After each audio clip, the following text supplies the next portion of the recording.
Good morning, everyone. Happy Saturday, wet Saturday morning from California. Um, we will get started in just a second. Um, and Alrighty.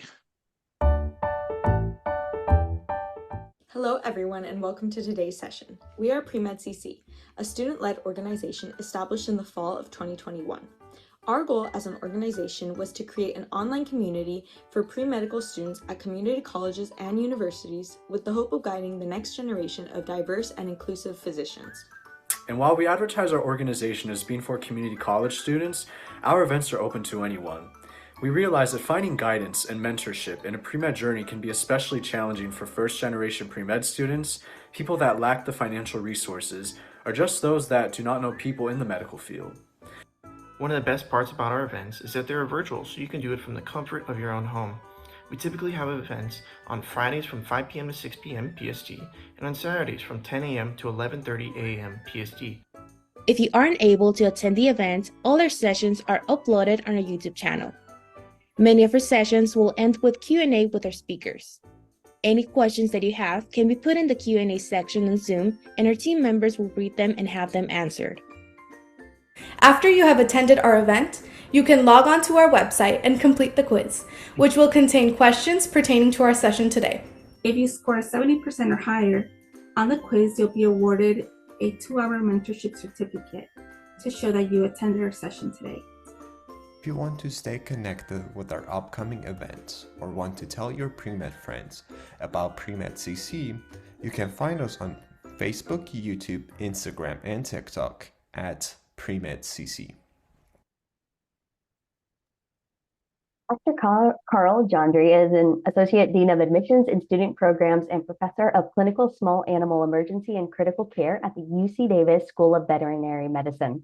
He attended The Ohio State University and earned his undergraduate and veterinary degrees in 1992.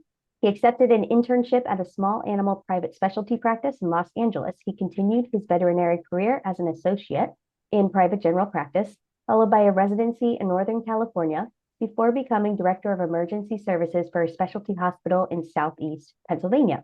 He began his academic career as a lecturer at the Veterinary Hospital of the University of Pennsylvania and became a faculty member at UC Davis in 1999. In 2001, Dr. Jandrey was board certified by the American College of Veterinary Medicine, specializing in emergency and critical care. His leadership and extracurricular student success is nationally recognized. He is a frequently invited collaborator on many veterinary and human medical institutional think tanks and committees to advance justice, diversity, equity, and inclusion, as well as mental health and well-being for the veterinary community as a whole. Thanks so much for being with us today. Turn it over to you. Well, thank you so much. And I really appreciate the invitation and the opportunity to speak to your community. It's quite an opportunity because you on the webinar are people we really want to talk to. We want you to hear this, and we want to have an active discussion so that everything we do for our scholars are clear to you so you can target if Davis is the right match for you in the future. So thank you, Minnie, for a great introduction. I'm really lucky to have such a wonderful position and get to do the things I get to do because I find the amazing scholars of the future in all the outreach and pathway programs that we do and try to get them into our school, because what we're looking for in veterinary medicine, especially at UC Davis, and not just here, but truly we're part of the profession, is to find future veterinarians who will be leaders in their community and be the people that have life experiences and connectivity to those people in their communities that they're going to serve. Let me just start by saying veterinary medicine is a people business. We interact with people, with animals in between.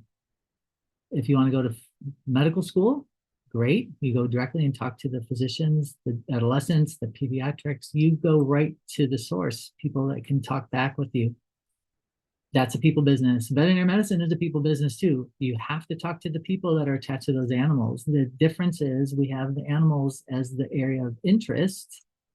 But the fun thing about veterinary medicine that I think a lot of pre-veterinary students don't really understand is It's a huge people business, and our goal is not just to make the animals whole, but it's to make their family unit and their people to which they're attached extremely whole as well, whether it's financially, whether it's spiritually, whether it's philosophically, whether it's just their well-being in general.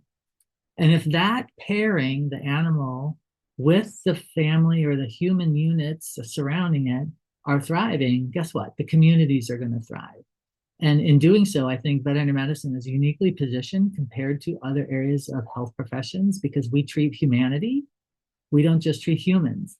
We treat the whole unit from animal to people and the environment they share. And by treating humanity, we are positioned to be extremely skilled to solve all those problems that are so important in today's world. So if you're interested in not only fixing animals, but fixing the livelihood of people and their communities, veterinary medicine is definitely the right place for you.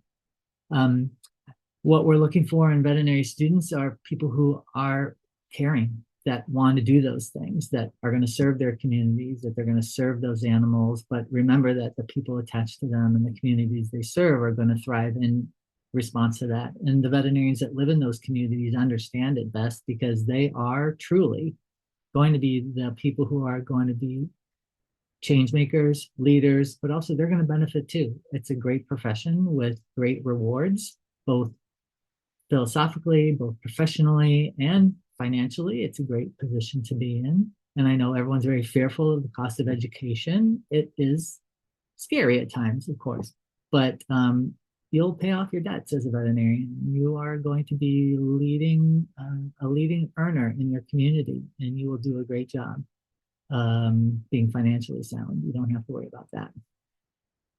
So I understand that we have a large community of college undergraduates that are attending now. Most of them are in community college. Some might be in a four-year granting institution. That's completely great. We love the mix. In fact, we love the fact that people calculate the way they approach their education in a very financially savvy way. And I think that if I was going to do things over again, knowing what I know now, I 100% would start out in community college. I would 100% use the benefit of, especially in California, a very, very low cost, high quality education at the community college level, where you can take most of your lower units, lower credits, and the introductory type classes that will allow you to adjust from high school to undergrad in a more soft way, with probably smaller classes, with more focused faculty members who are really interested to teach. And then you'll transfer into the four-year granting institution to get the final upper division courses that most veterinary schools need for their prerequisites and your application, and to get that final degree. California still requires a bachelor's degree to be completed by the time you sit in a seat of a professional school. This is a University of California requirement across all of the health profession schools in California. There are some states and some veterinary schools who do not require a completed bachelor's degree. You have to have completed the prerequisites, otherwise they're not going to look at your application, but you don't have to have a completed bachelor's degree. UC Davis still requires a bachelor's degree, and some vet schools out there still do, but that's currently the state. So you will finish your community college 2 years, transfer to the four-year granting institution, and you will have a completed degree. And then maybe in a couple months, or maybe in a year or a couple years later, then you'll sit in the veterinary school seat. When you are looking at your schools, UC Davis is pretty agnostic to the schools that you attend. We don't give any extra bonus points or really actually think it's important to critique the schools which you attended. I don't think I care if you went to Foothill College or Mesa College and then went to Fresno State or UC Davis or UC Santa Barbara.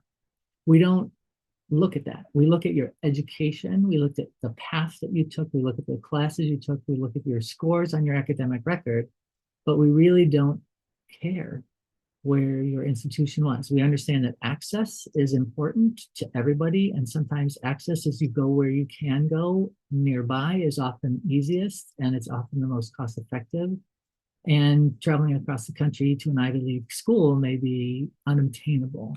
And we know that. And we don't judge that an Ivy League education or a UC education or a Cal State education is similar or different. We just need you to experience education and do well so that you can put your best foot forward when you actually apply to our school.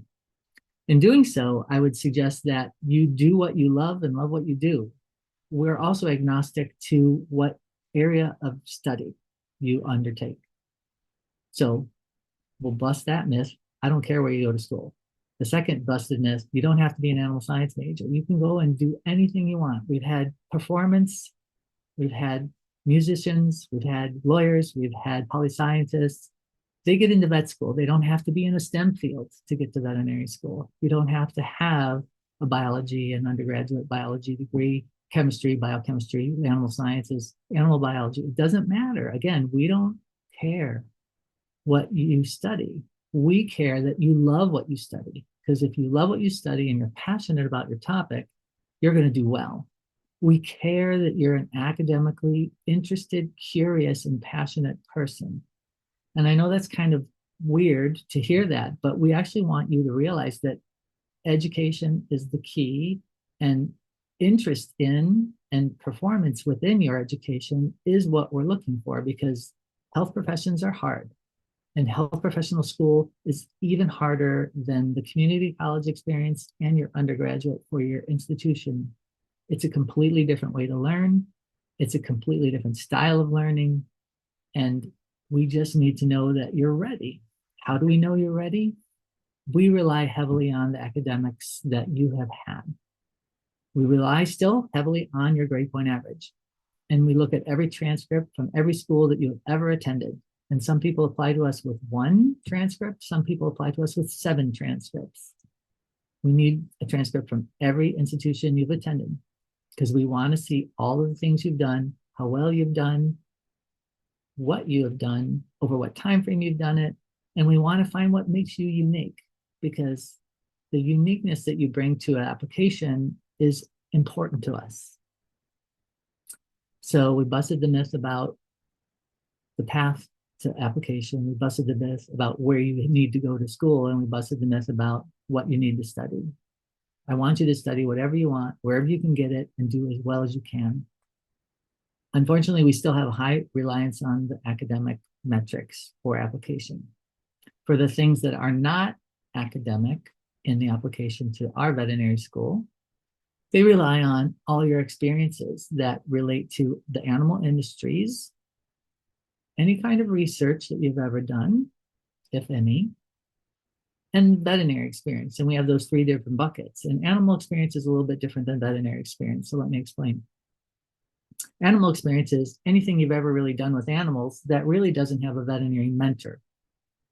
It could be in a shelter, it could be in a rehab center, but you weren't walking through the day with the veterinarian, seeing how they work, seeing how she works with her clients, seeing how she works with the teams. You really need to understand how that veterinarian is a professional.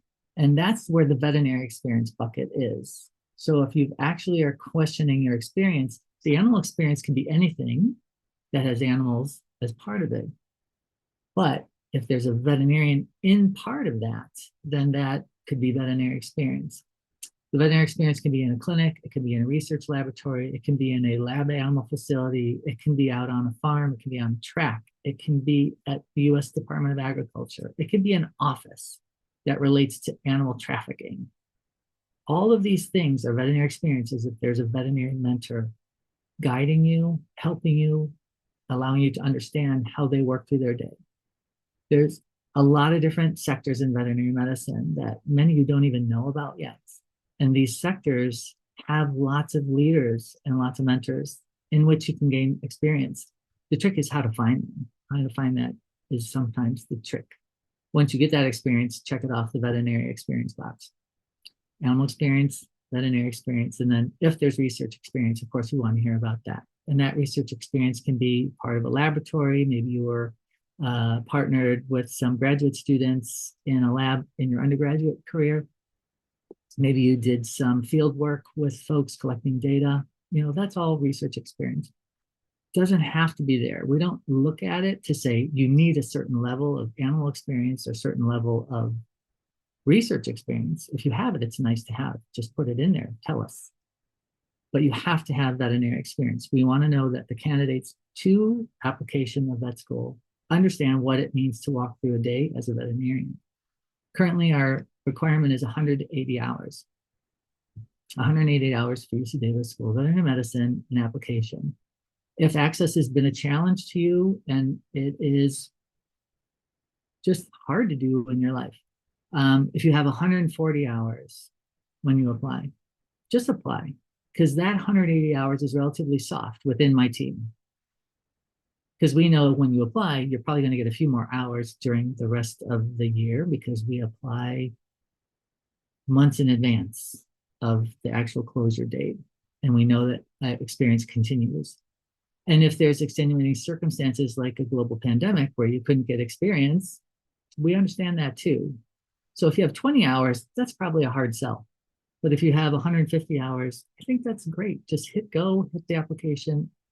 We'll review it and we'll take that into consideration. Most of the time, it's a soft 180. We just need to know that the experience with that veterinarian was solid and you understand what it means to be a veterinary professional. Here's another myth I can dispel. 2,000 hours is not better than 200 hours. If you have 2,000 veterinary hours, that's fine. But there's no improved point system where you get more points for having 2,000 hours in veterinary experience versus the 200 or the 180 that we require. Why is that? Well, we also understand access is challenging. Not everyone can get the same access. Not everyone has the same time frame over which to get that access to. And because access is difficult in different sectors of veterinary medicine, maybe all of yours is in a small animal clinic. Maybe all of yours is in a zoo. Maybe all of your animal experience is in a dairy facility. That's fine. We understand that the vast number of experiences that are out there, you can't dip your toe in all of them by the time you actually apply to vet school. So we say, get good experience, make sure it's powerful, and make sure that mentorship is the thing that you walk away by saying, I like that profession. I like the work that veterinarian does. I see myself doing that. So if it's one experience or if it's 4 experiences, that's great. We also don't judge the amount or where you do it. And we don't require you to have 20 hours in small animal, 40 hours in large animal, 40 hours in zoo, 20 in lab animal. Like, we don't do that. That's not right. So get the experience you can wherever you can get it. Make sure it's good. Stick close to the veterinarian. And even so, maybe that veterinarian is going to help champion you into vet school by writing you a letter of recommendation. That's one helpful thing about veterinary experience, is maybe you can actually connect with the veterinarian and have that person help launch you on your application.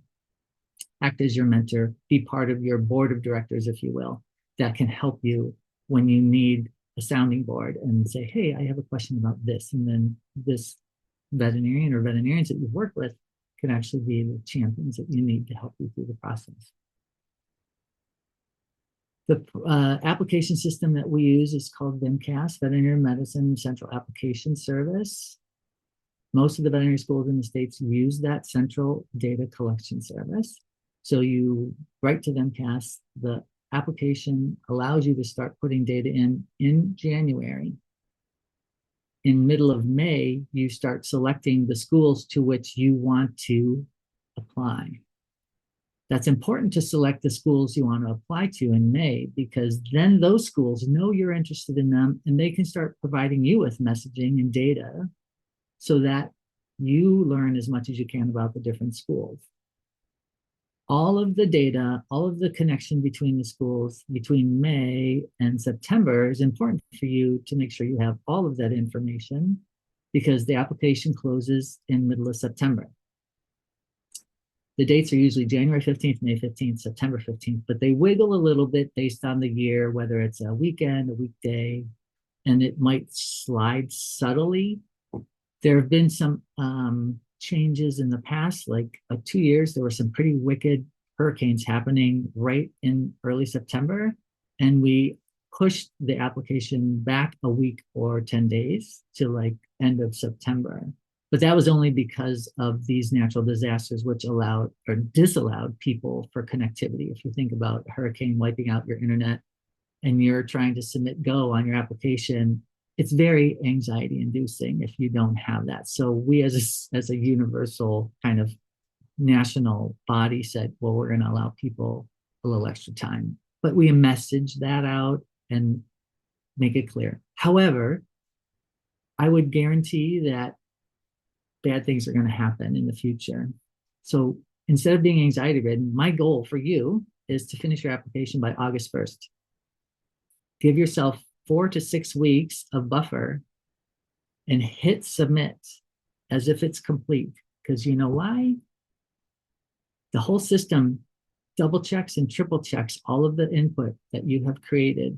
And if there's a glitch or something that doesn't jive, the VMCAS system will kick back a message to you and say, hey, there's something we don't understand. Can you refill this transcript or can you reaffirm this or that? If you submit on September 14th, because it closes on September 15th, you have 0 time to make any adjustments to your application. And if there's something missing, like a letter of recommendation from that veterinarian you work with, because they forgot or they thought it was September 18th, it'll close and that letter cannot be uploaded. And if that letter is essential to the application at the school that you're applying, it could be an incomplete application and it could freeze you in your tracks and you're canceled from actually applying to that school because your complete package is not in. So I always recommend finalizing August 1st. And if that's unhelpful for you, please do it by August 15th. Give yourself at least a month because you have no idea what's going to happen when the system starts triple checking all of your data. And you want them to triple check all of your data because just in case you transcribe something wrong, you reposition some letters, it just can happen. Give yourself a little buffer so that you're not less, so you reduce the stress when it comes to middle of September. And honestly, if you can put all your data in starting in January, that gives you a lot of months to get all your data in. There's no reason to put it in at the 11th hour on the last week of the last day before it closes.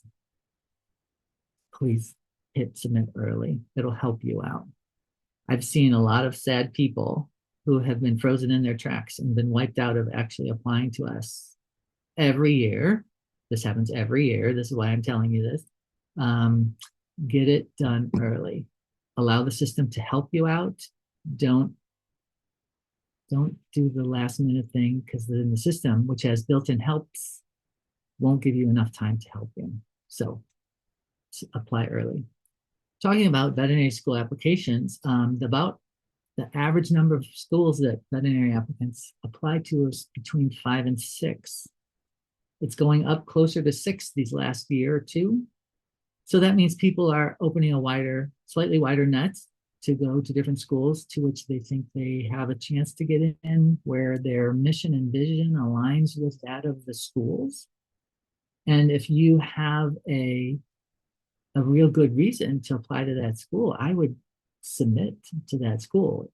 It costs a little extra, but if you think it is going to be a good place and a good match for you, put it on your list, because all of this time as you're leading up to your application, you're investigating all of these veterinary schools.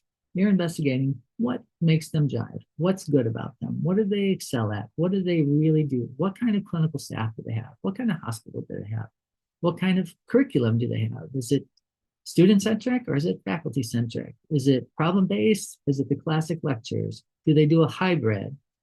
Do they have financial assistance? What kind of grant and scholarship programs do they have? You're going to want to investigate all of these things because as the applicant, you're in the driver's seat to pick and choose which place you want to study. Of course, the financial burden, what is it going to cost me to go to school there? And most in-state students will have a better financial program if they go to their in-state veterinary school. But we also understand that not every in-state veterinary school meets your mission and vision, but also some states don't even have veterinary schools. And you will be an out-of-state student at a lot of places.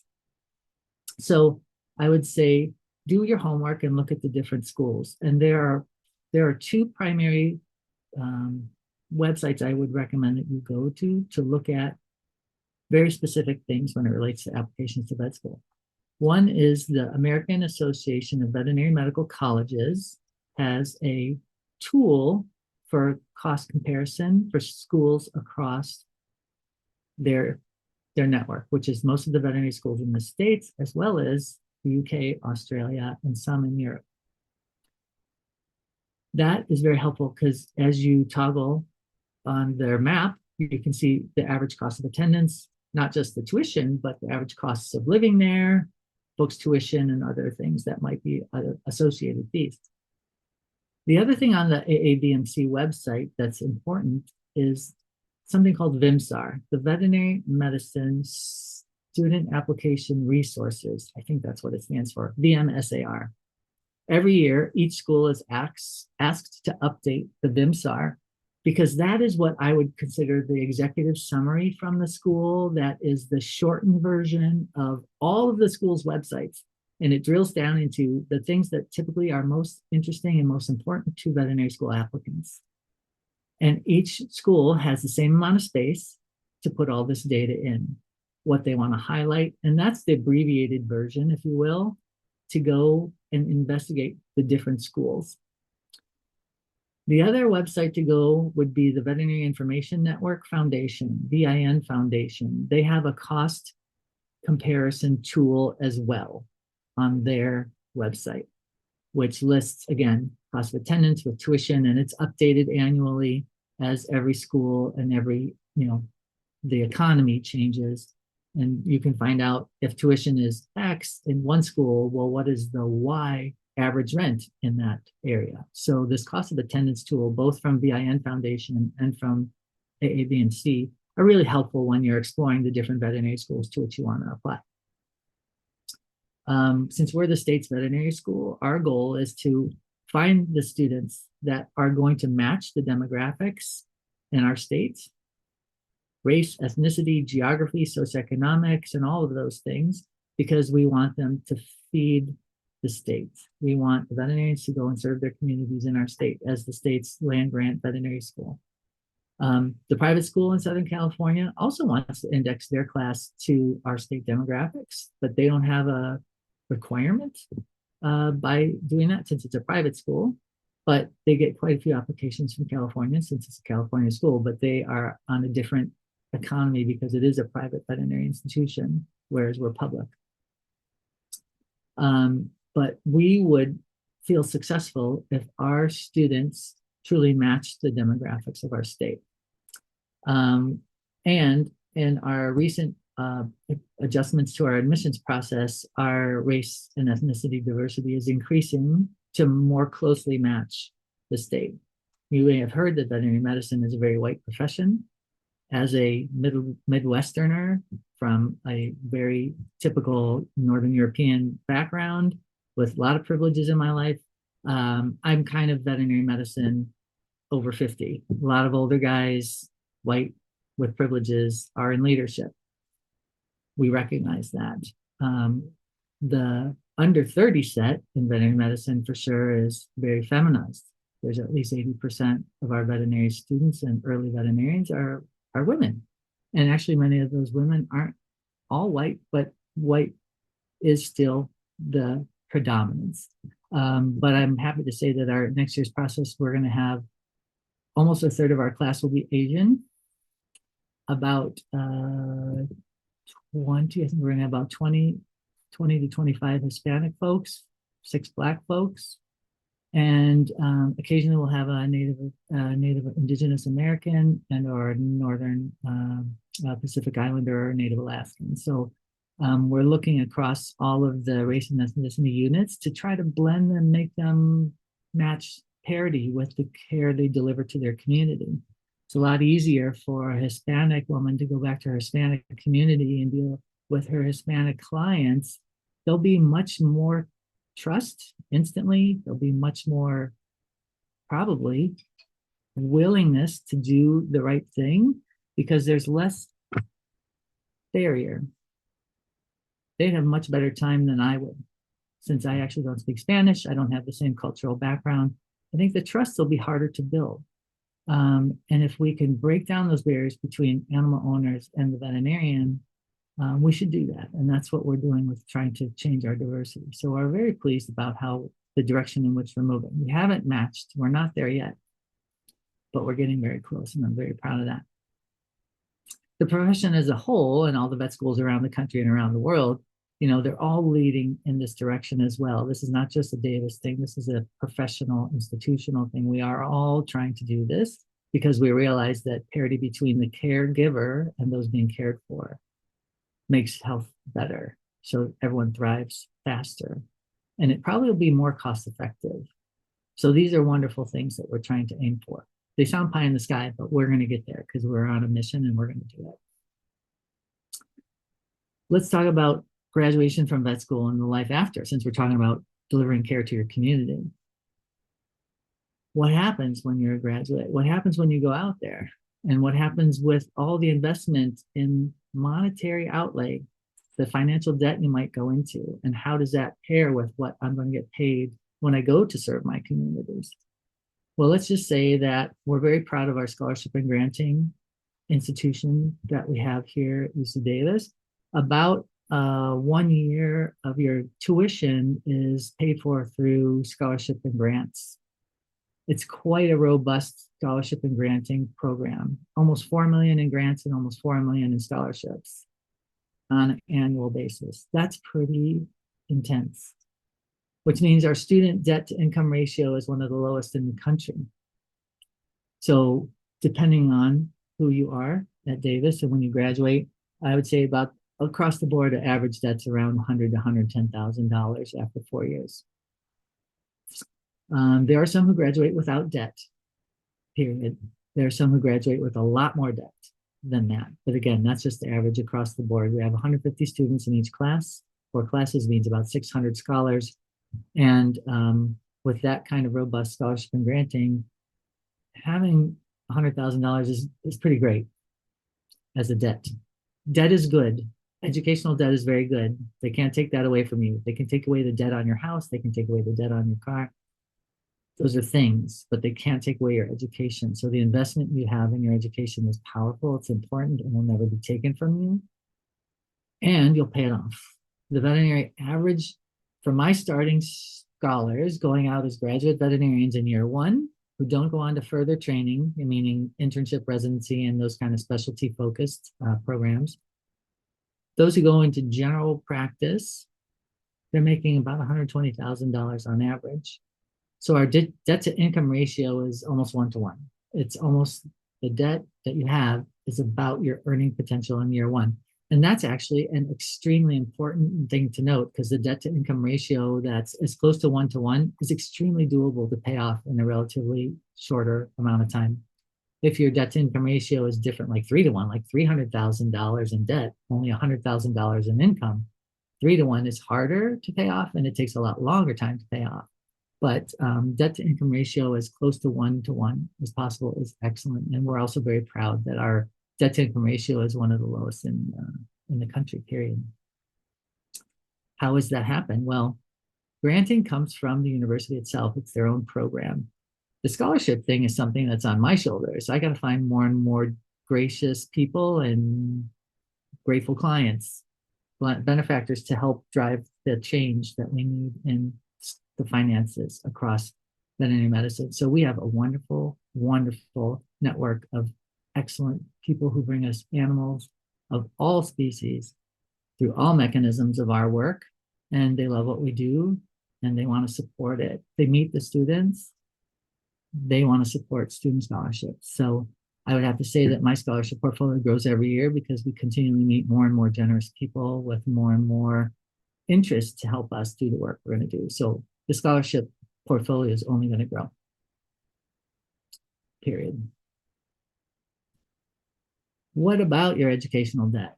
How long does it take to pay off? Well, I can tell you that most of my scholars will take about 10 years to pay off their debt. There's an interesting program within the state and the federal government right now. If you work in veterinary medicine in a public capacity for 10 years, whatever debt you have remaining will be erased through a loan repayment program. So as long as you pay 120 months of your minimum requested payment on your student loan and do all the applications appropriately, at the 121st month, they'll basically send you a notice saying, we've erased the rest of your debt. So that's a nice way to take 10 years to pay off your debt. You just pay at least the minimum for 120 months in public practice, and then it can be erased. So that's for people who work in public practice. So a veterinary, what we would call a federally or a state recognized veterinary desert, which there are in our state and across the country. If you work in a private public practice like me, teaching at a university, if you work for California Department of Fish and Game, you work for a public entity in government, you are part of this program. If you're in private practice, no, but you have to be in 10 years of public practice. And a lot of people want to be in public practice. From the applicants that we just accepted to the class of 2028, there's quite a large number of people who are interested in public health and public practice. So that's actually quite encouraging because we definitely need veterinarians in that area as well. We have a very significant workforce shortage in veterinary medicine in all sectors, from public to private, from small animal to large animal to zoomed, wildlife, like everywhere is needing more veterinarians. The pandemic taught us the importance of veterinary medicine as delivers of the care across the communities and humanity because of the One Health concept that we provide. We're integral to all the innovations and all the improvements in human medical health because a lot of the research and a lot of the implementation is done in animals first. So we have suffered the benefit of being amazing during the pandemic, and we have totally crushed it when it comes to helping the humanity that we need to serve. So being in public practice is actually pretty rewarding, and it's in this loan repayment program quite financially secure. I've been talking for about 35, 40 minutes, so I assume we're going to have lots of questions, and I'm going to wrap it up there so that I can make sure I get to the things you want to hear about. Excellent. So yes, just a reminder, if you have not put your questions into the chat, make sure to put them in the chat. We'll be going through those, so sure to add them there. Okay, first question. I hear that the transition from community college to a four-year can be really shocking, but how is the transition from four-year to the graduate school side? Is there a big difference? I can tell you that at UC Davis, I'm speaking from my local team, the transition from community college to Davis undergrad, they really open their arms and welcome those students in. They actually have many supportive programs so that the transition is less bumpy as possible because they know it is bumpy. Let me just tell you something about my own personal experience. I went to Ohio State undergrad and then I went to Ohio State vet school. Not a lot of transition there. Stayed in the same place, just went to different buildings to school. I can tell you that the biggest slap in the face I have ever felt in my life was how to learn and how to study in a professional school compared to undergrad.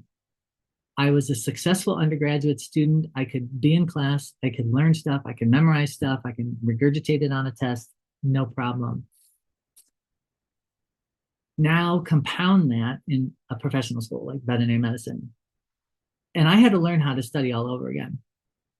So it's not just learning the specific memorization things. The thing that I really suffered from was how to integrate across ideas and across subjects. I had to learn how to integrate the information and then again, apply that information to a biological system. Because just talking about genetics is one thing, but how genetics works within this disease process and how we need as a healthcare provider to think about the management of that disease process. It's not just the simple genetics anymore. It's within the body system and maybe even in the socialized system of a herd or a breeding program. So I really had a rough time going to vet school because it was not only drinking from the fire hose of information, but learning how to integrate. And I should have had better study habits to work in small groups, ask questions of me and my colleagues, have a lot more group study sessions instead of individual study sessions. I was an individual studier before. I would have been much better had I started a study group where I could talk through these things and learn about different perspectives that everyone would bring to the table. So it's quite a different adjustment. And if you're not ready for that integration of information, it'll also slap you in the face. I can say I didn't feel sad about getting terrible grades my first quarter in vet school because it was amazing. I was captivated. I was still passionate. I still wanted to learn. I still was doing my best, but I had to retool how I had to do my best. So it took me a few quarters before I actually think I got it. And which is good because what it actually taught me was health professions and veterinary medicine, to my knowledge, is lifelong learning. So it was establishing how I would lifelong learn. And lifelong learning is not memorization of tiny facts. Lifelong learning as an adult being an adult, being educated, is knowledge within a context that leads to something, problem solving. So I would say that even though I didn't do the greatest, I established my style of lifelong learning, which, funny enough, I'm still at a university. I think I got the bug about how to be a lifelong learner because I'm now here teaching. That's a great response. All right, next question. How can we get animal care or veterinary experience in ours as undergrads, as most places require a degree? Yeah, that's a tough one. There are lots of places who really are good mentors and they understand from their perspective when they were a pre-veterinary student and or an undergrad, they were also looking for similar experiences. So there are many avenues. Unfortunately, some of them are scary, like walking into a veterinary office with your resume, talking to someone at the front desk and say, hey, eye to eye, I've got an interest to be a veterinarian one day. I would like to know if you have any positions available. I'm available to talk at these times. Here it is. I don't want to waste your time right now. I just want you to see my face and here's my email and here's my resume. That seems scary. I would suggest don't send an email. Emails are easy to erase, very easy to erase and ignore, but they cannot ignore your smiling face and a resume with an excited, passionate interest. And it can be any veterinary institution, it can be any veterinary practice, it can be a laboratory. You can do this same trick with a professor at your institution when you want to work in their lab. It works if you want to go into a veterinary practice. I would say, don't send an email. Emails don't work these days. They're too easy to ignore. So that's scary though. I understand it's scary. The other thing you could potentially do is look for a local veterinary medical association. Every region has a smaller local veterinary medical association. Check out the website in your county or in your state. And through that, you might find some veterinary leadership that you can reach out to and say, hey, I'm a student at X university. I'm interested in some veterinary experience. Do you have anybody in your network that you know is looking for any volunteers or any, better yet, paid jobs? Here's the skills that I have. Here's my resume. Here's my smiling face. That certainly is another avenue, and it opens up a larger net because if you only know one small animal veterinarian in your community, the local association might have many more vets and many more aspects of veterinary medicine that they can open up those doors for you. Yeah, it's kind of the same thing with medicine too, but we did a workshop on how to gain clinical experience. This is obviously for medicine, but it's the same. You basically how you write a letter, your CV, drop it off at an office. Now, Dr. Jandrey is absolutely right. Email's easy way to do that. The other part of it too is that practicing physicians, veterinary medicine tend to be a little bit on the older side. So most of them don't do email, and their emails are either not available, don't do it, or check it, or even delete it. But also getting to a practicing, physician, veterinarian, there have a lot of layers. And so you're probably going to be working with their front staff, so be extra nice to them. Don't be rude to them. And if you don't get to, and you're not going to walk into a clinic and say, I want to talk to the veterinarian. It's not going to happen. They're seeing patients every, 10 minutes, 15 minutes. And I could just tell you in California, there's a huge shortage. So you're not going to get that, but also make sure you're professional. So we put that link in there. You could basically switch it out between veterinary medicine and medicine. And there's some tricks that you can do. And the last thing I would just say is that don't expect to just walk into one and you're going to get a positive response. Probably going to have to do like 20 or 25. And there's this really cool invention called the Google machine that you could Google veterinarians close to you and by distance and all this different stuff. But yeah, I mean it's a challenging thing because there's a huge shortage, and there's layers to get to. It's kind of like an onion. You got to peel. Actually, onion is not a good. Anyways, you got to peel. It's like an avocado. You got to peel to get to the core, I guess. I don't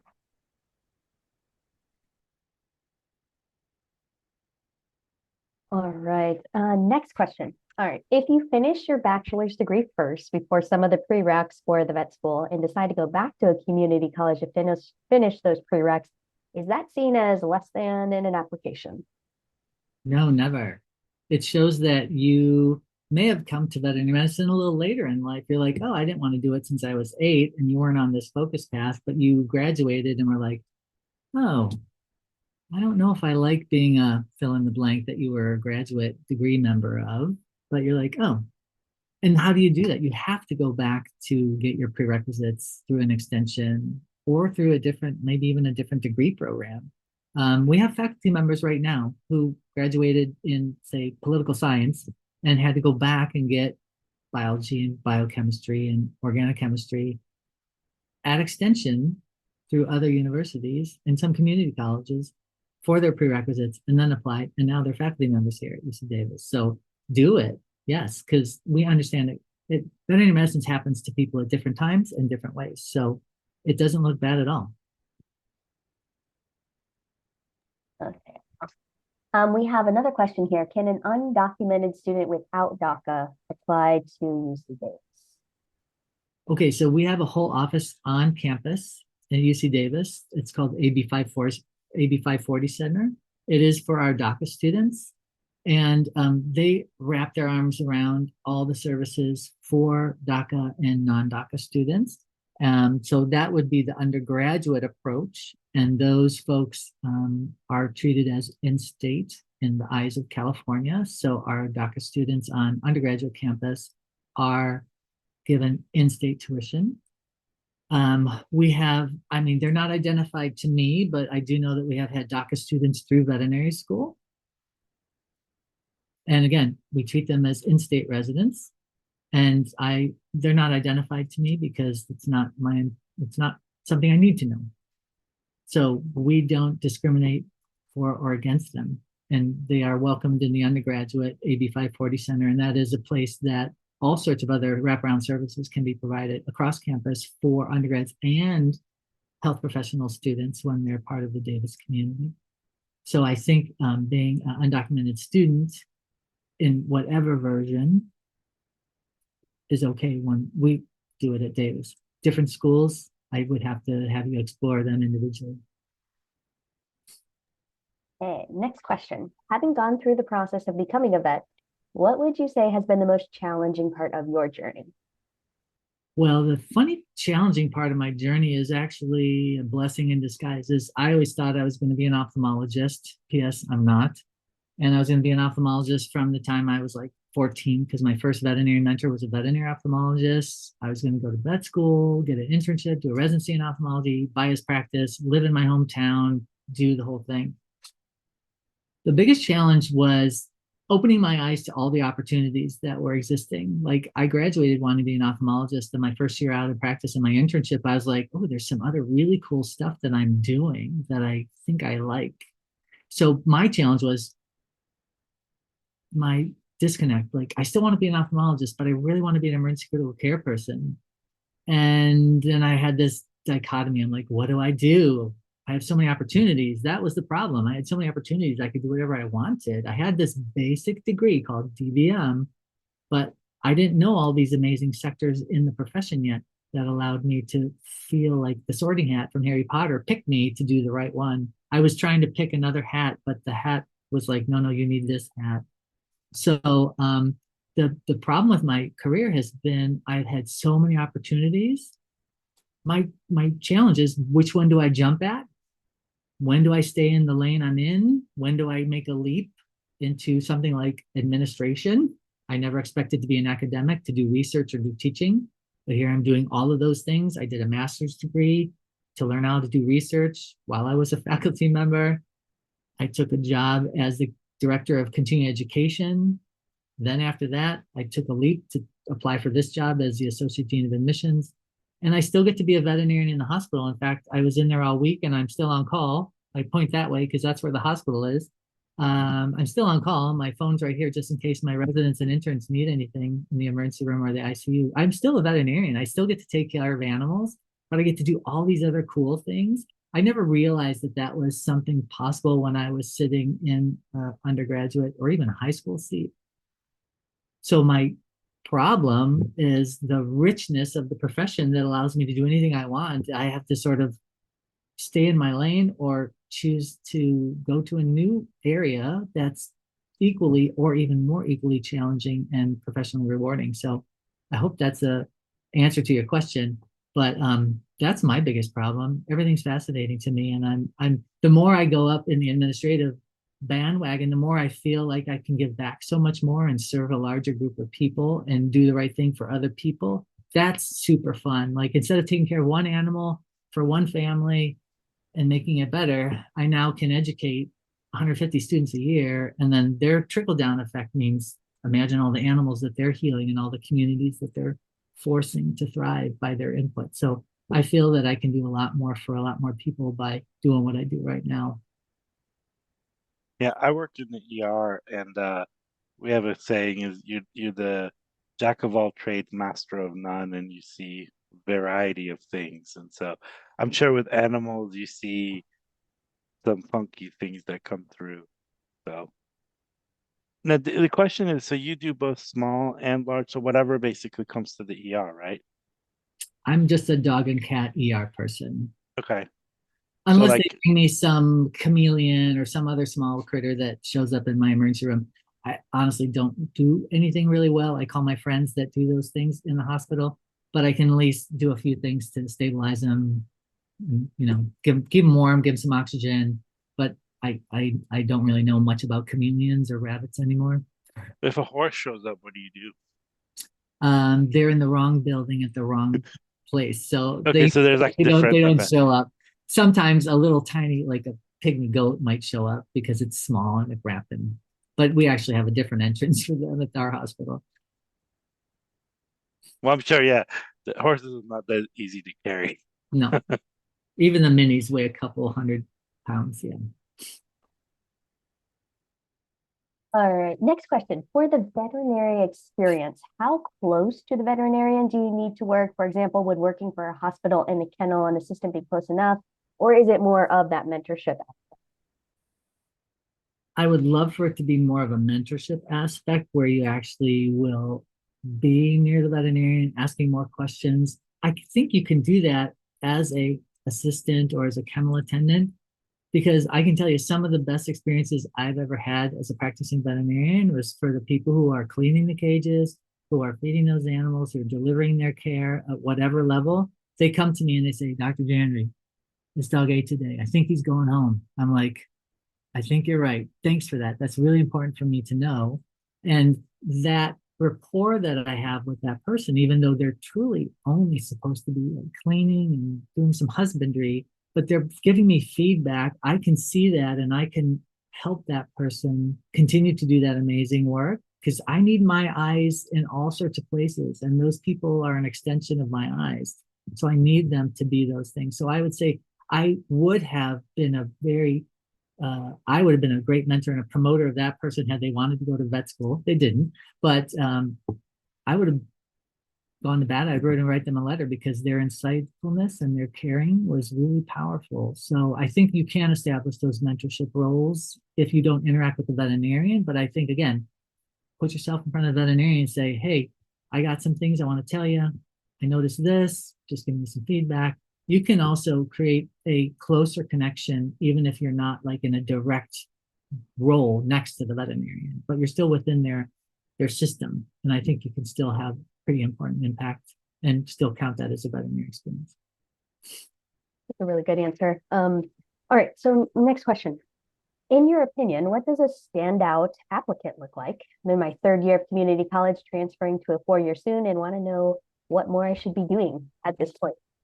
Yes, Dr. Jandrey, tell them the secret sauce, the exact things that you want them to do, I know, step so by step, that they should do to be a student of yours.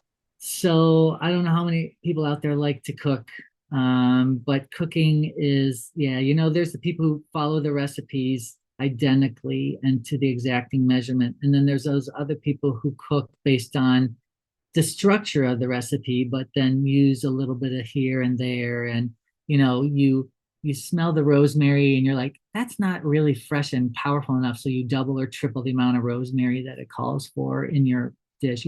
So here's what I'm going to say about being the ideal candidate. We're looking for people who are going to treat humanity, right? We already set that as a ground rule. How do I know what you're going to deliver to humanity? Well, you have to prove to me what you have done. So just do what you do, love what you do, be passionate about it, and do it. So the secret sauce is you have to do it, and you have to prove to me you did it. There's no one sauce that fits. In fact, if you go to your fridge right now and open your fridge, look at how many sauces you have in your fridge. How many bottles of ketchup, mustard, hot sauce, jams, jellies, tamponades, like how many things do you have in there? The more of those you have, the more you probably enjoy life and then are really enriched by all the unique flavors that span from tangy to sweet and spicy to bland. Like you've got all of them in there. That's what we need in veterinary medicine. We need a little of all of those flavors, spices, colors, tones, consistencies to be able to make the recipe that we want. The recipe is making humanity profitable, thriving, healthy, and sustainable. So what you need to do is do what you love what you do. I can't say do more of that or do less of that if you don't like to do it. But if you want more ketchup, do more ketchup. And then in your application, tell me why you needed that ketchup or why you are that perfect barbecue sauce. That is what we need. We want different people with different experiences, different life choices, all the way from birth to application, that say why I'm a unique person and why my uniqueness is going to go serve my unique community or my not yet known unique community that I'm going to go serve. Maybe you think you're going to go back to your hometown. Actually, maybe you're going to end up halfway across the world. We don't know. So you kind of have to be prepared for that. And by living and having experiences with all of those tastes and flavors and textures, I think is going to make you a unique applicant. We want unique applicants.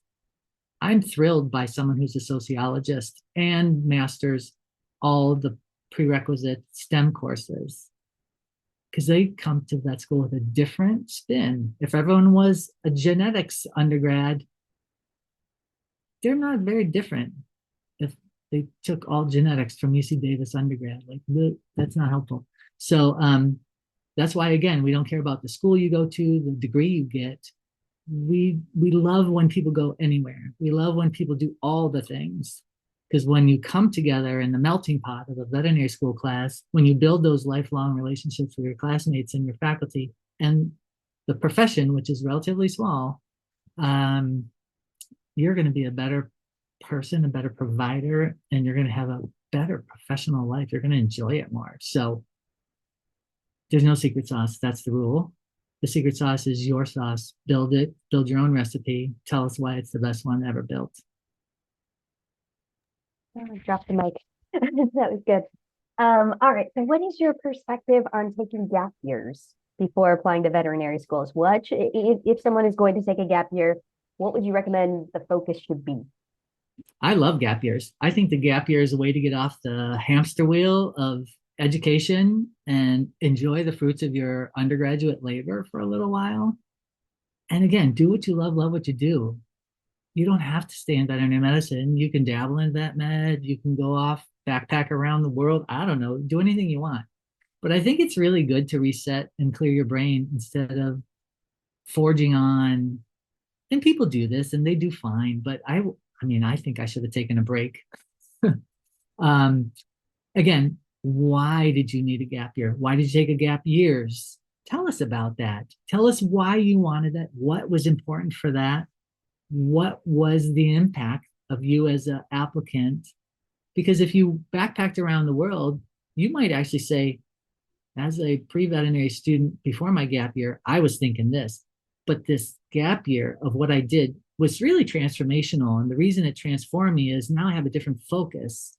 I still want to be a vet, but now I want to do this in this path, in this sector of veterinary medicine.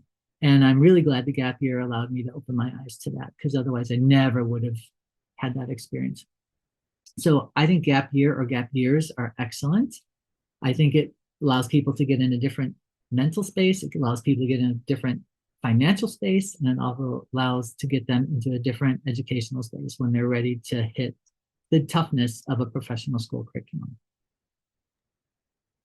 Good stuff. All right, so kind of following up on the specialty aspect, there were a couple of questions just kind of, well, how do specialties work? Do I need to know what my specialty is coming in, or what are some other options? Yeah, so here at our hospital, we have 32 separate specialties that we teach and deliver clinical care to. There are about 40 specialties in the whole veterinary world. So we have a large array of them. I would suggest that veterinary medicine is a wide open field and you don't know enough about each sector or each specialty yet. So what I recommend is when my students come in, everybody takes the same classes for all 2 years, because it's a comparative curriculum and you'll learn everything about everything and compare everything to everything else. So during those times in this comparative curriculum for 2 years, I think that's when you should start becoming the jack of all trades, master of none. But sooner or later you become jack of all trades, interested in one. And if you have that one that the sorting hat tells you, oh, you should be an orthopedic surgeon, then in your third and your fourth year, you might be able to now start to tailor your curriculum a little bit. We individualize it as you go along in your education to spin that area that might help you go on to your next thing. Because specialization really does not happen by certification in veterinary school. You get your DVM degree, and here you can focus on large animal, small animal research or other. But you are going to do internship and residency after a graduate DVM program for another 1 plus 2 to 4 more years, depending on your specialty, or your PhD, which could be another 3 to 5 years.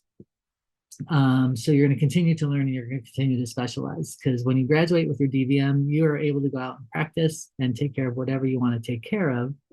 But true specialization, like me as an emergency critical care specialist, or former me who wanted to be an ophthalmologist, that's done postgraduate. But you have to start thinking about it probably about the 2nd to 3rd year. And some people said, I just like all of the things, and that's what we call a general practitioner.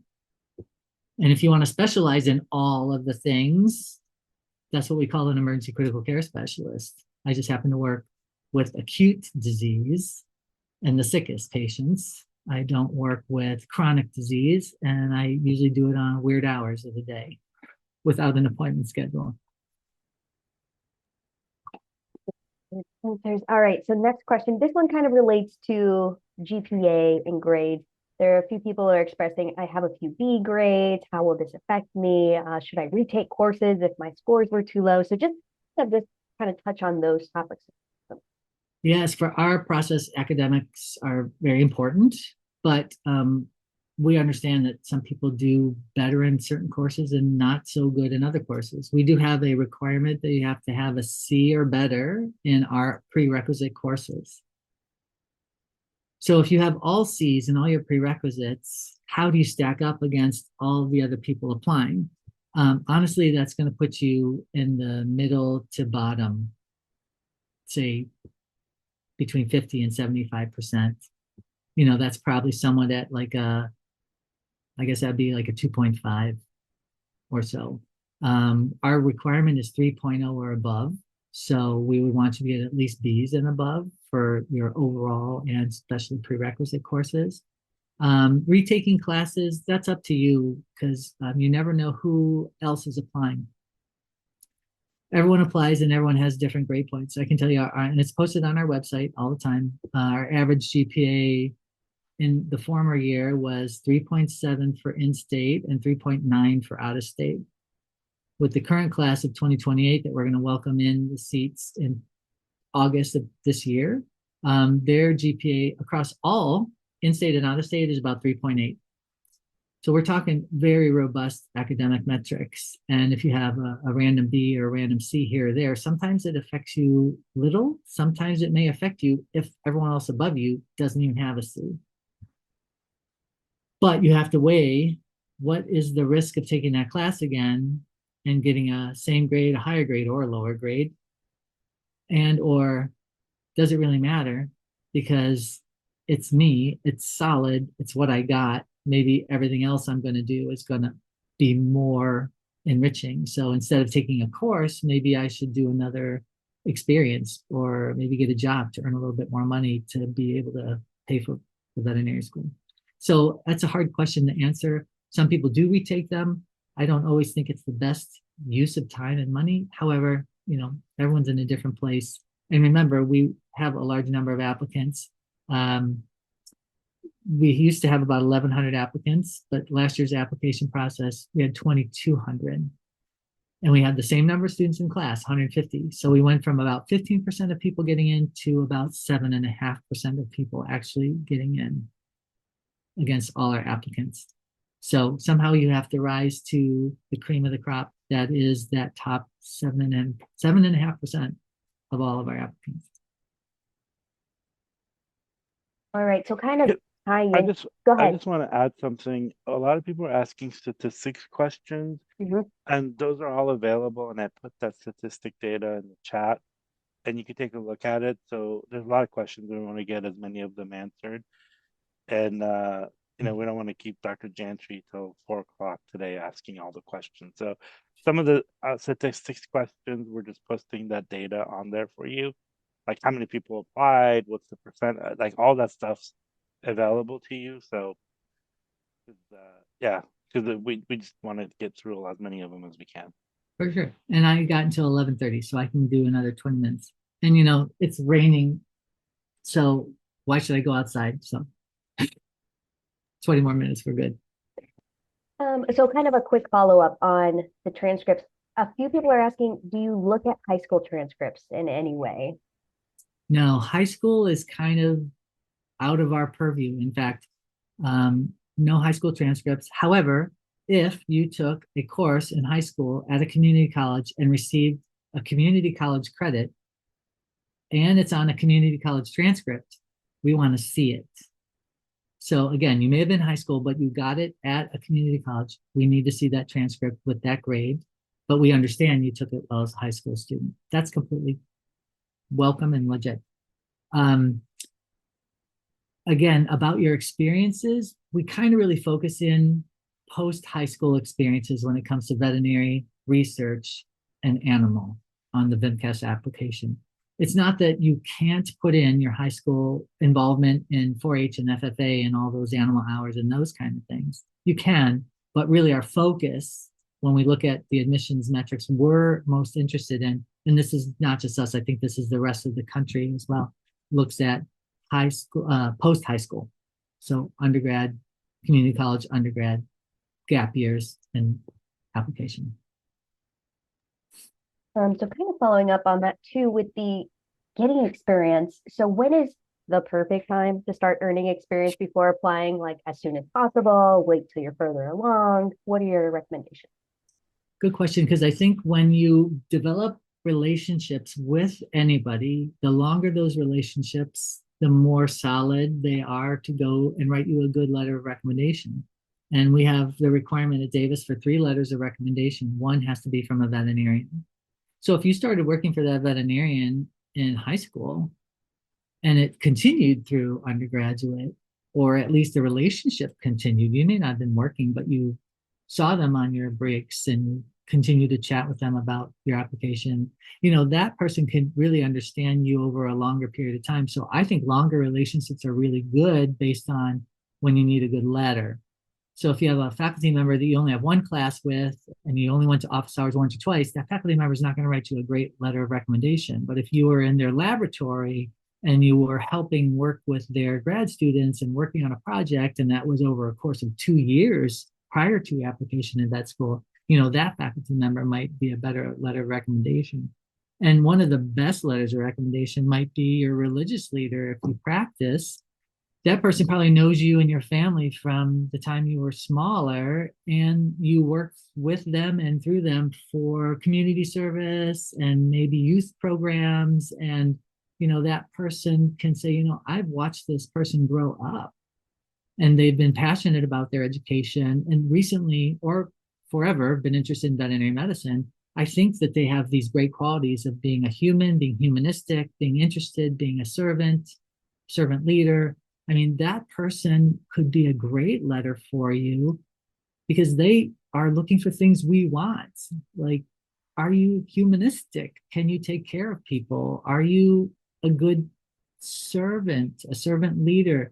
Do you put people's needs first while still taking care of yourself? Like, those are really important aspects of a professional that I think a religious leader or maybe a leader of a Girl Scout troop or a Boy Scout troop from earlier times, but they've watched you grow and mature. That's a strong letter. And I would say, I would ask that person for a letter that speaks to those qualities. I would ask the veterinarian to speak about my ability to be a veterinarian. I'd ask my professor to speak about how I can be educated and how interested I am in education. 3 themes, different people writing about these 3 big buckets that I think are very helpful for us as an admissions community.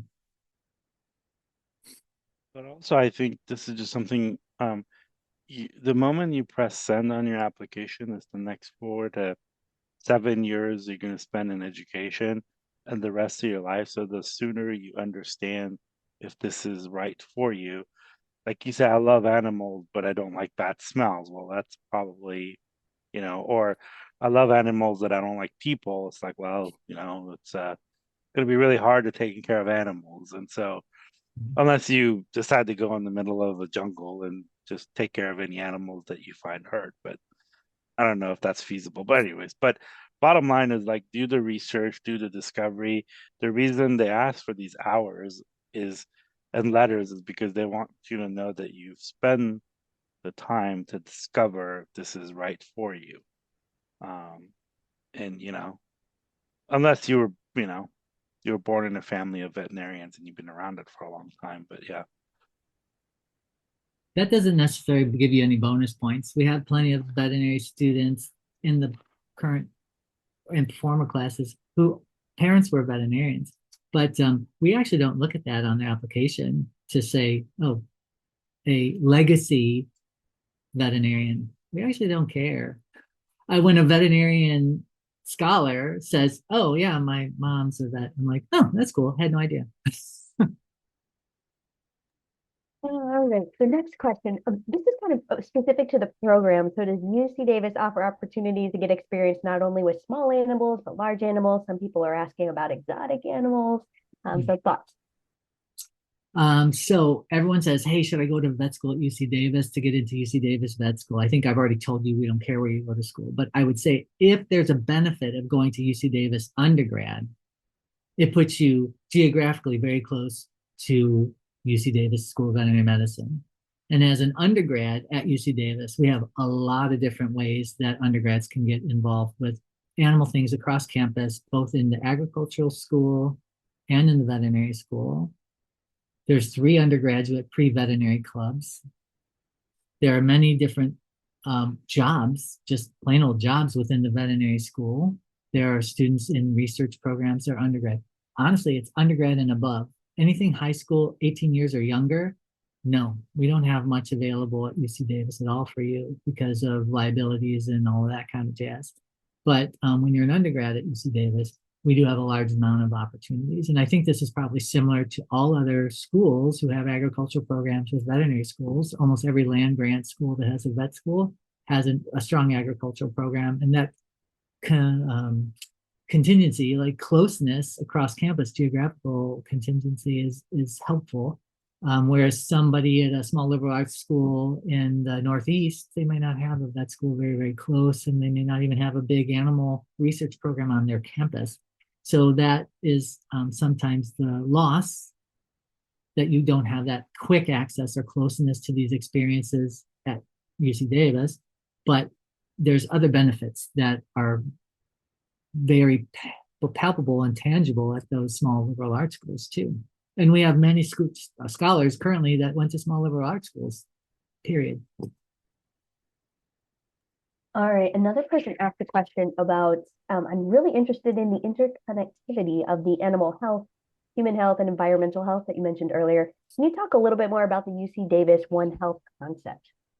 Sure, and I would say it's not the UC Davis One Health concept, but it's the One Health philosophical approach that we talk about animals, people, and the environment. And also the newest layer to that onion is the planet. We talk about planetary health as well. So the interaction, animals, humans, and the environment they share is important so that they all thrive, because when one thrives, as I said before, all will thrive. One Health across the country and across the world is big, period. We have a One Health Institute here, our part of our veterinary school.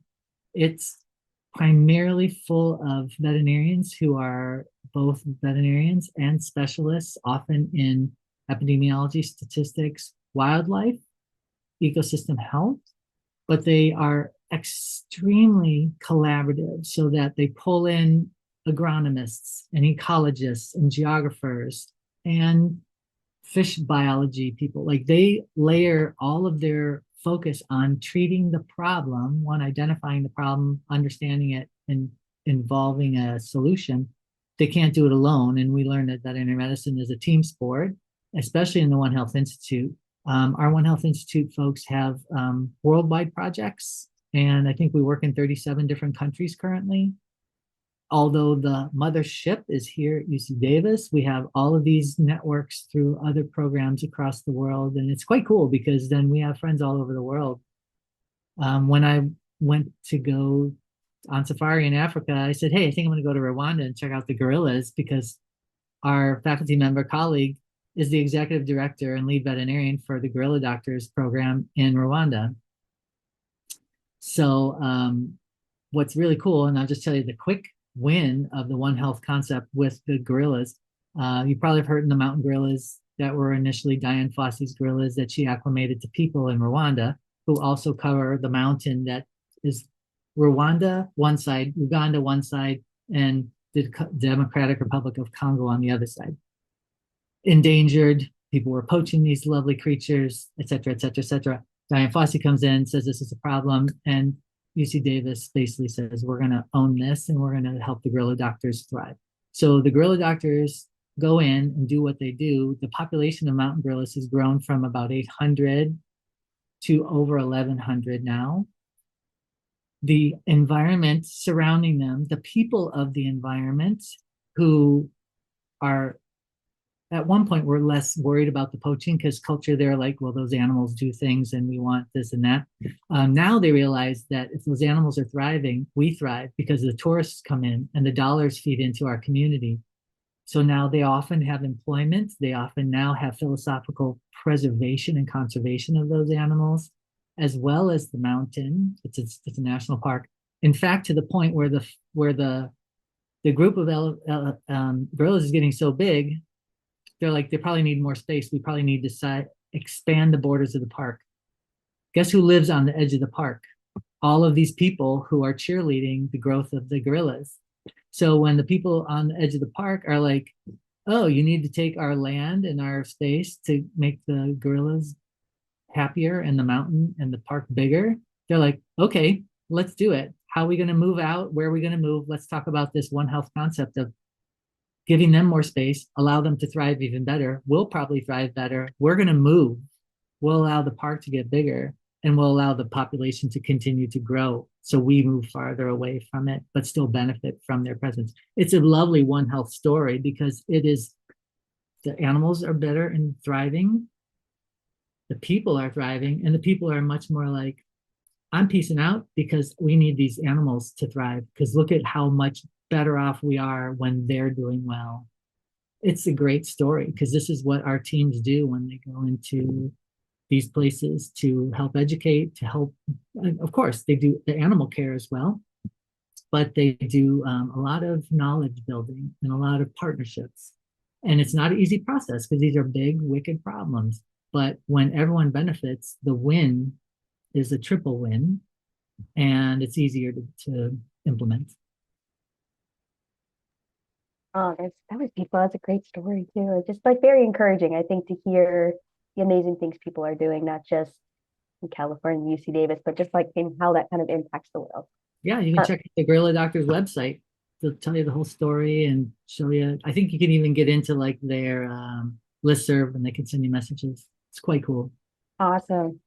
I'm curious personally. Okay, so I know we don't have a ton of time, so I'll try to go quickly. So if your question doesn't get asked, we are trying to make sure we get a lot of questions.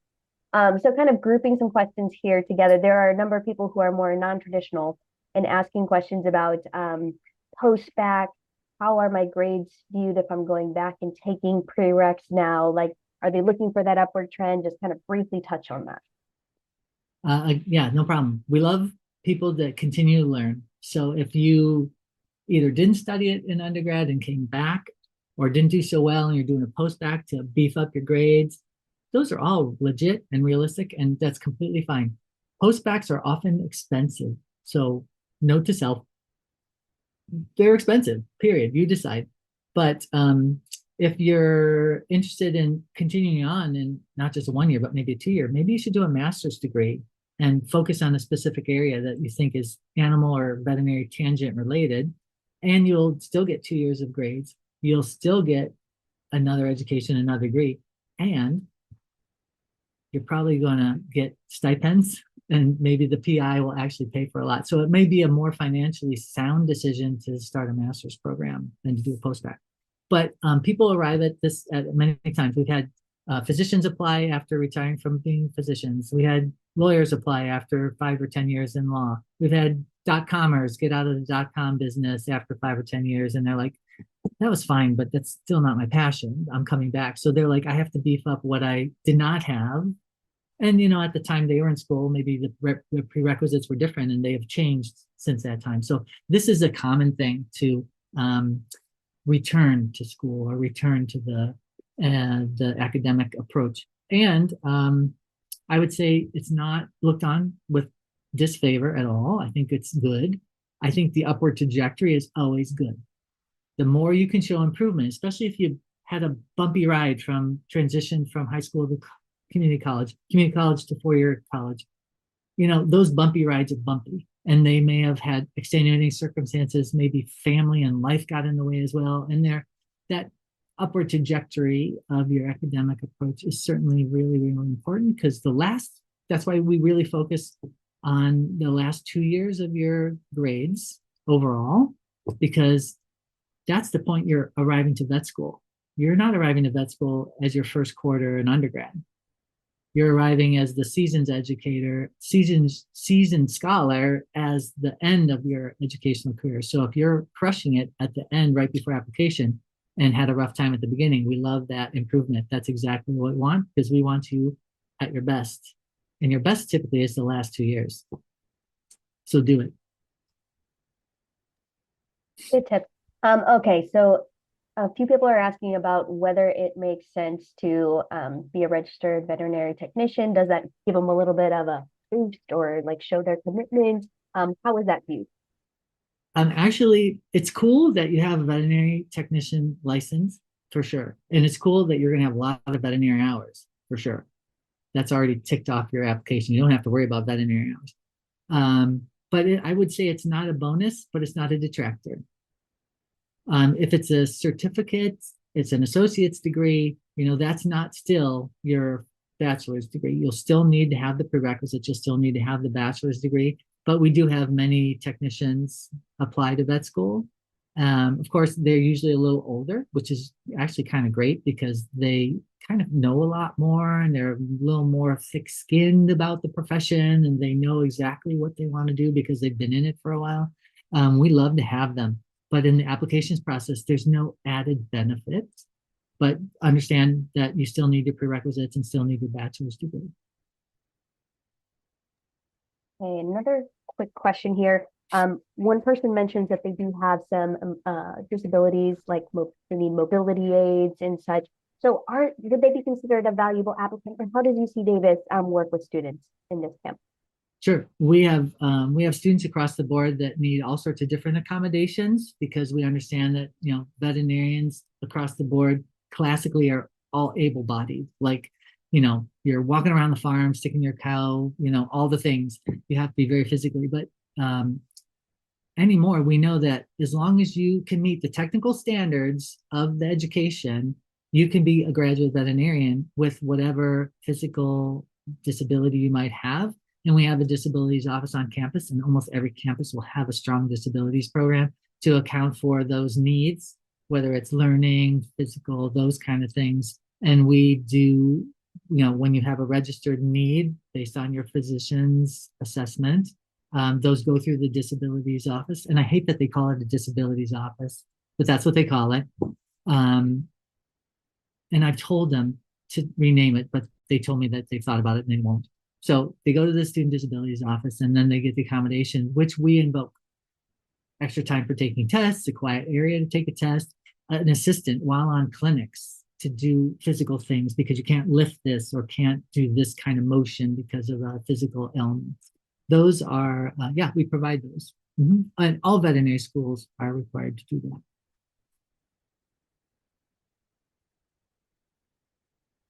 Dr. Jandrey, I put the link for people asking about how can you find hours and those types of things. Can you talk a little about your summer enrichment program? I would love to. So this year we're doubling our enrollment in summer enrichment program through a very generous donor to give us funds to wrap our arms around more folks. Our summer enrichment program is directed at undergraduates, which I think is everyone who's listening in here. You don't have to be at any specific school. We welcome people to apply from all over the country. And this program allows you to do a deep dive for 4 weeks with our teams. You get to meet our faculty, you get to meet our students, our admissions professionals. And the goal is to provide veterinary experience, application assistance, and wraparound support so you understand what it takes to be a veterinary scholar and get into our school. So we usually have a cohort of 12 to 15 people, and I think we're going to do 2 cohorts this summer, 14 each. And we have people coming from all over the country, and some robust funding this year, thanks to generous donors. And can you tell them how much it costs?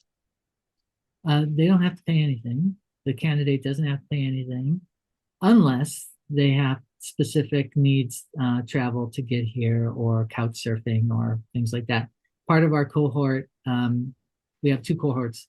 The second one arrives after the undergraduates are gone. So our second cohort, actually, we're paying for room and board in the dorms, but they're still occupied during the first cohort. So we're trying to give funds so that they can offset the cost of staying in Davis if they're not local for that 4-week program. We also give a stipend. The details around that link that was posted, but we're hoping that it is not a financial hit. We want people to have this experience. We're looking for primarily people who have overcome barriers to their veterinary education and need a leg up because they've never been given one. So we're looking for you diamonds in the rough who have had to struggle, and you need us to help you because you haven't had enough help. That's our job. So apply to the summer enrichment program. Keep an eye on that website. Our expanded program, this will be the first year. We normally had only one 5-week program, but this year we're doing 2 4-week programs, and we're doubling the number of scholars. So we're very excited about it. You have veterinary student mentors that help coordinate you through the program. You have my entire admissions team that help you all morning long. You're in the hospital, our veterinary medical teaching hospital, in different rotations. In the afternoon, it's all learning. There's wet labs, there's lectures, there's discussions, there's application prep, there's how to help write my personal statement, there's all of those things. So we're there for you. Please apply. It's a cool program. And we've been doing it for like over 30 years. Actually, one of our faculty members in primary care, she was in the summer enrichment program when she was an undergrad at UC Davis.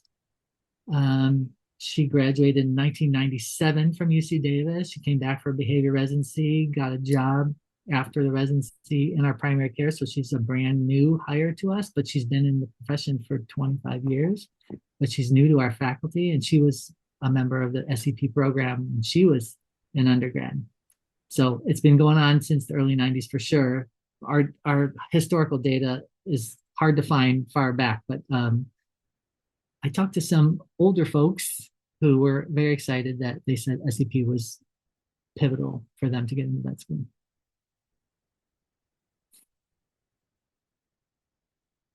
Oh, and some other vet schools have also programs similar to this. Purdue has something called Boiler Vet Camp, I think. There's many different vet schools that have these summer enrichment type programs. Michigan State, I believe, has a good one. Purdue has a good one. Just you have to look at the school's websites. The VIMSAR, that was the link was posted earlier. That one also might have some information as well. How are we doing? Do we have like 2 more minutes? One last question. How's that? All right, one last question. Let's see. I have a good one. Could you outline the pathway and support available for students who are looking at the dual degree program and any personal experience with students in that program? Okay, so dual degree program, that's a DVM and a PhD at the same time here at the UC Davis School of Veterinary Medicine. First and foremost, you have to get into the DVM program. Then your secondary application is for the VSTP, Veterinary Scientist Training Program, VSTP. That's what we call our dual degree program.